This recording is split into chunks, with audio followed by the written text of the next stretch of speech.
Hello दोस्तों, स्वागत है हमारे चैनल पर। आज के वीडियो काफ़ी कमाल का होने वाली है। आज के वीडियो में एक तरीके से डांस सिखाने वाला आप ही वाला डांस 1 मिनट के आप ही वाला डांस सीख ले तो काफ़ी कमाल के डांस रहेगा। आपको इसमें सीखने में कोई ज़्यादा मेहनत की नहीं तो कोई ज़रूरत है। चलिए आपको सिखा देते 1 मिनट के डांस है।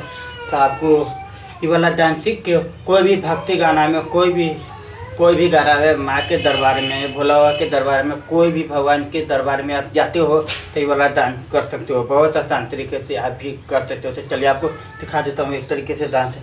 तो आपको करने के आप आराम से खड़ा हो जाना, ठीक है। आराम से खड़ा होने के बाद एक पैर के आपको एक तरीके से रखना है, ठीक है।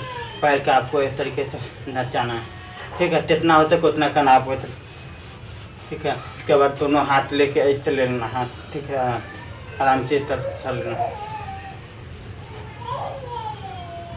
ठीक है।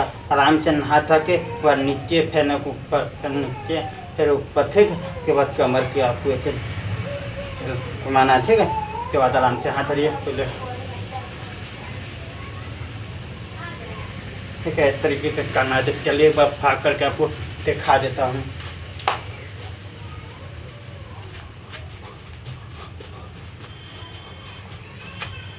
यही है। उम्मीद करता हूँ मेरा वीडियो अच्छा लगा तो वीडियो को लाइक करना, शेयर करना दोस्तों के बाद। तब तक के लिए मिलेंगे अगले वीडियो में।